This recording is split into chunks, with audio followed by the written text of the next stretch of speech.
Your best friend suddenly disappeared, and all you could hear was something breathing in the dark. That's what Species Unknown felt like.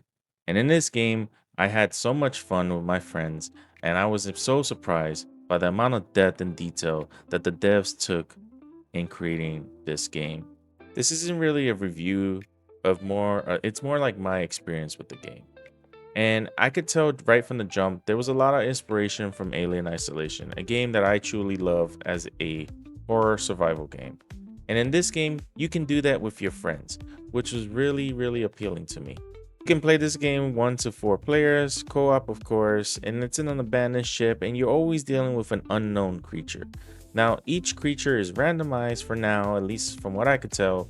It was completely randomized, and the amount of different details to each creature was truly amazing in my own belief. One of the truly fascinating parts to me was the fact that you are able to customize your character to the way you want him to look or want her to look. See, show everybody what I look like here. Look at me. Oh, man. It is my CPU overheating. And then you're able to actually customize your ship.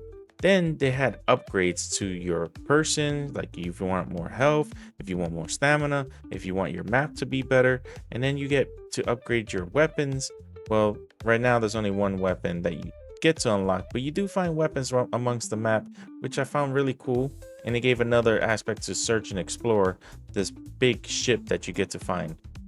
Another aspect that I really enjoyed about this game is I did mention Alien Isolation at the start of this video, but I need to emphasize that it was really, really close resemblance to Alien Isolation, especially when you're dealing with the bigger behemoth creature who's running around the vents and making noise and growling and chasing you down the halls.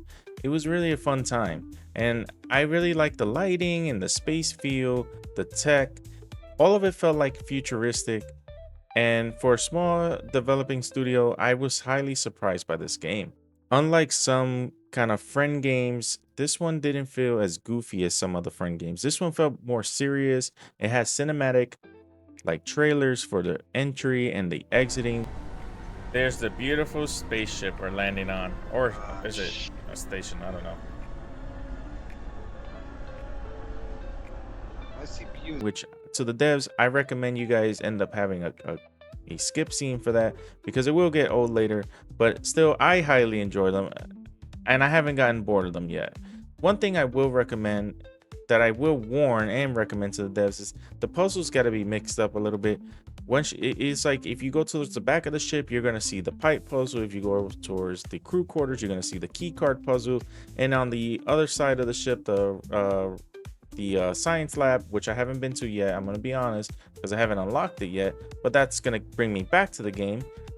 I think it's going to run the same puzzles, and it probably will get boring to some players, but not to me yet.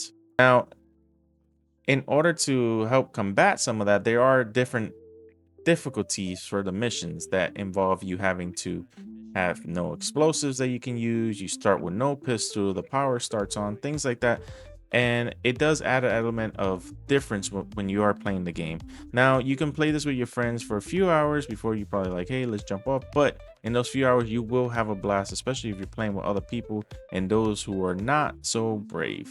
One of the elements that really surprised me and really had me excited with this game was the amount of detail they put, that each alien has a different attack or handles things different. There's an alien that creates zombies on the ship. There's an alien that chases you down, the big behemoth. There's an alien that stealth kills you. There's a robot that will kill you only if you're by yourself. There's aliens, if you look at it, it will take you out. So I really enjoyed the fact that there's different aliens and the way that you're able to deal with these aliens depending on the mission type, which is randomized. Another fun part, so you don't know what you're dealing with when you go into these missions, and sometimes you have to work with your teammates and communicate to the detail what you guys are planning to do and watch it all crumble to dust.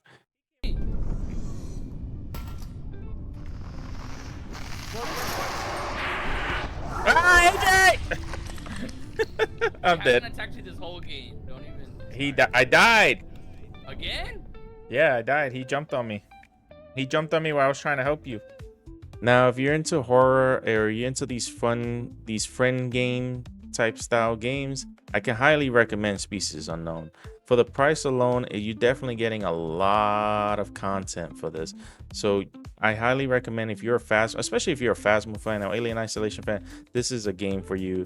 Anyways, if you enjoy this, please hit that subscribe button, hit that like button. As a small time YouTuber, it means the world to me, and every single one of you that joined the Willful Ones, I will remember for a lifetime. All right, have a good day. Bye.